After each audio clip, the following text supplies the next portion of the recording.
Will is the key. Willpower. I know a little bit about what I'm talking about. I don't know much as you do, I'm sure. I'm sure everybody in here is more learned than I, much more of a scholar than I. But I know about coming back from seemingly unsurmountable odds. I know about coming back from when doctors tell you that you can't or that you shouldn't. Now, sir, because of your diagnosis, and don't do a damn thing. Bullshit. Hell no. Every time I go to the doctor, they tell me what I shouldn't be doing, and what I should be doing, and what I won't do, and what I can't do. And I politely go out the door and do whatever the fuck I want to do. And I'm gonna do that until they throw dirt on top of me. This is my life. And I choose to live it the way I want to live it. I won't let you decide how I live this life. I don't care how long or short it is. It's mine, motherfucker. And I'm gonna use it how I see fit. What motivates you? Your story motivates me. Your story motivates me. The stories of extreme will.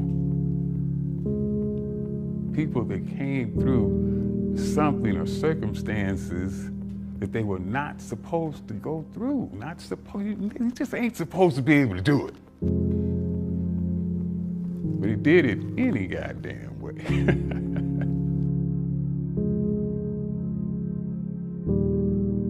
It is impossible until some crazy son of a bitch has the audacity to believe that no matter what the expert or the doctor says, I can still do that shit. And if you don't believe it, just sit your ass down over there and watch me do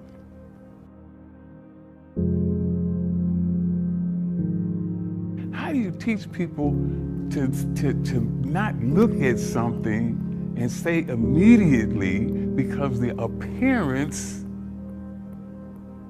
I can't do it, I give up, before they even attempt it?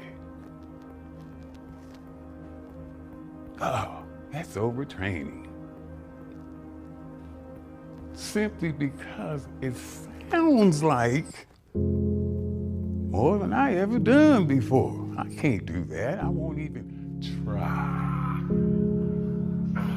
I won't even try. I give up before I even try.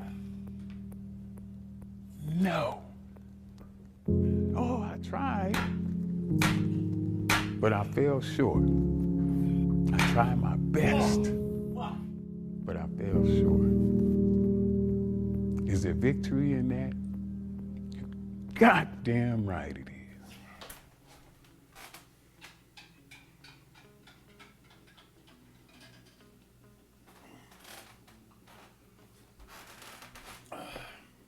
This is why I hate training at home. Too much time to think. See, I'm at the gym. I do a lot of thinking at the gym. But then I can't make a video or I don't have the time to write ideas down and thinking about shit. But when I'm at home and I'm training, the gym's closed, I'm training away and I get an idea in my head, or I see something online and it pops into my mind while I'm training. Total distraction. Total distraction. So here we go. I seen a post. A really nice young lady. Seems to be anyways. I've been following her for a while. And she seems to be having some trust issues, you know? There's nothing I hate seeing more than anybody being damaged by something that can be so easily changed by a perception change, right? And the key to that is expectations. You can't go through life not trusting people. You can't do it. But you can go through life adjusting your expectations of people. I have someone who was close to me once, very close to me, and she developed trust issues. I'm not really sure where that came from. I haven't seen her in a long time. But one thing she said to me I thought was very... that stayed with me. And it's something she said that reminded me that I'm never going to be like her. And what she said was, I'm going to die alone with a broken heart. That's a pretty powerful fucking statement.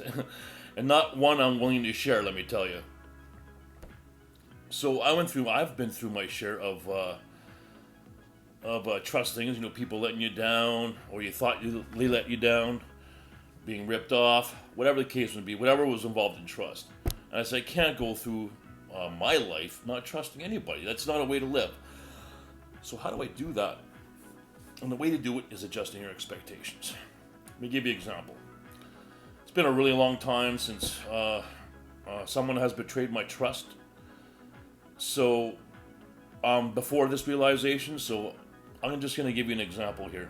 So, if I'm buying drugs, okay, and me and this person I'm buying the drugs from have an amazing business relationship. Now, why do we have an amazing business relationship? Let's say, for example, for whatever reasons that person had to do it, let's say they ripped me off by weight or by quality, whatever it was that they did. Let's say they did that. Let's say I find out. Am I going to be pissed off? No. You know why? Because they're selling drugs. So my expectations going into it are, I trust you, that you're not going to give me poison. I trust you're going to give me the right weight. I trust you're going to give me the right quality. But my expectations are, you're a fucking drug dealer. Okay? So, if it's light on weight, if it's light on quality, then so be it. Right? Because I'm changing my expectations. Now, you can have different levels of that. You have to play within your own parameters on what you can and can't live with. If you're a type of person that can't adjust your expectations, like if you buy something at Walmart and it fucks up before the warranty, you don't get your money back. Well, yeah, you're pissed off, but it's a Walmart product. It's a piece of shit, so your expectation is low. But you did trust them to pay the money to give you quality, right? Kind of the same thing. So, if you go into it with the wrong expectations, still with a level of trust, you shouldn't be doing whatever it is that you're doing. Because you can't go through life being pissed off every time someone lets you down. You can't do it. A company lets you down. A product lets you down. A person lets you down. You're just setting yourself up to be fucking miserable throughout your life. But if you adjust your expectations, not your trust level, I guarantee you're going to come out just fine. Now, can you reach a level of trust where you can protect yourself with expectations? Yes, you can. Of course, obviously. I think I've talked about this before. This is the fine line between a business relationship and a friend for life or your wife, something like that. So, I think if you... how would I'm just trying to give a scenario where I wouldn't be vulnerable to... I'd be vulnerable to my expectations and trust not being able to protect me, that philosophy. I'm trying to come up with a scenario here where I'd be vulnerable.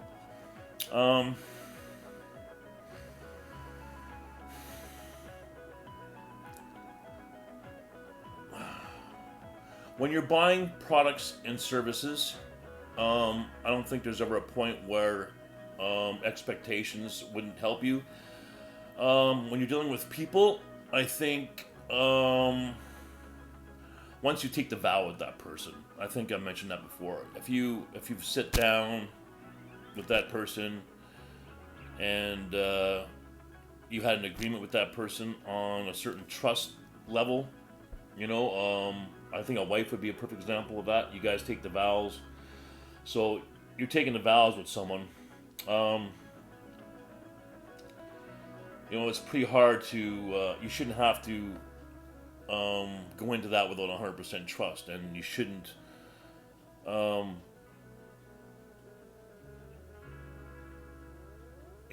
have expectations of your wife or your husband, right? Like, I mean, it should just be automatic. Unless, of course, but then see, everyone has faults, right? So if your husband or wife has certain faults, that will actually affect your expectations, right? So maybe it would work. Maybe expectations would work in that scenario. I never thought about it because I haven't been in a fucking relationship in 7 years, so it's I haven't had to use that philosophy yet. I had to use that philosophy during some dating a few months ago and a couple other situations. But they didn't mount anything. I'm just learning shit, right? So I did have to use that expectations philosophy during that time. I think you can. I think you can use expectations with people, in relationships, in your marriage.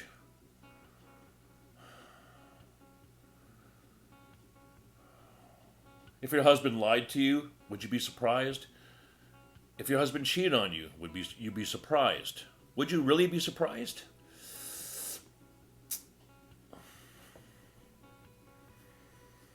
If you're honest about what your expectations of that person is, you wouldn't be surprised. But if you were blind, you went in with blind trust and didn't use expectations as a tool, you're going to get fucking hurt. You're going to get fucking hurt. And you will get pissed off if a company rips you off without using expectations as your philosophy.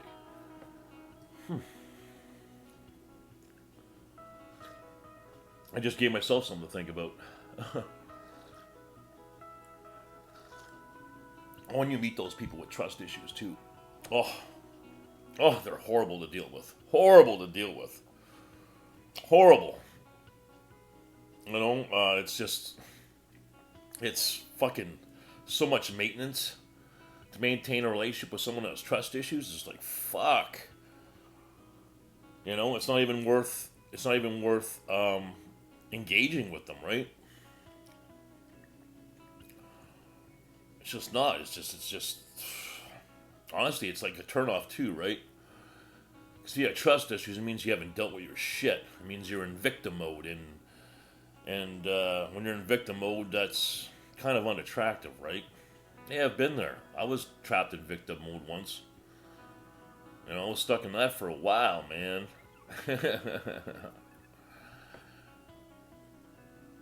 Getting burnt by people is part of life. It's how you react afterwards. That's key, right? You don't want someone's burning you affecting the rest of your life, because who wins that way? They do, right? And chances are very high that the person that burnt you, or the company that burnt you, or whatever, at the end of the day, guess what? They're just a fucking person. They're just a fucking person.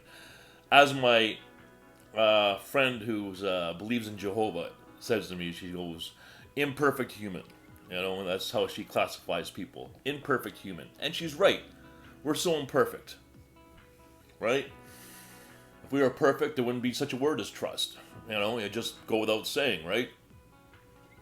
So, yeah. The thing is, using expectations as a tool, I think is the perfect way to handle trust. I think it's the perfect way, if you really think about it. of course, with being bipolar, my perception shifts and just my craziness, right? You know, I can pretty much rationalize anything I do, but it's my way.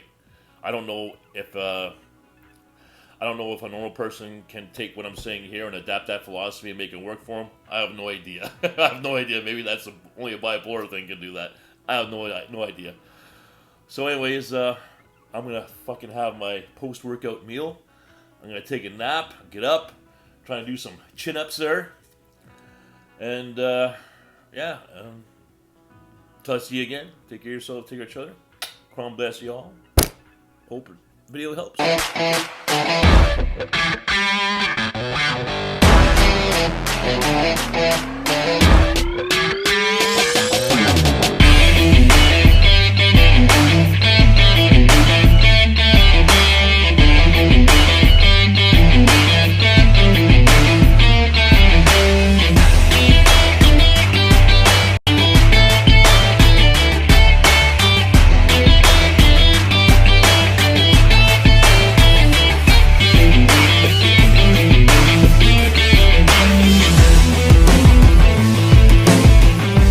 This episode is brought to you by Six Store, guaranteed to make you big as fuck!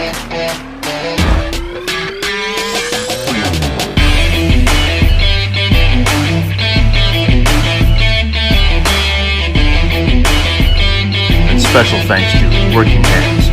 It's the shit!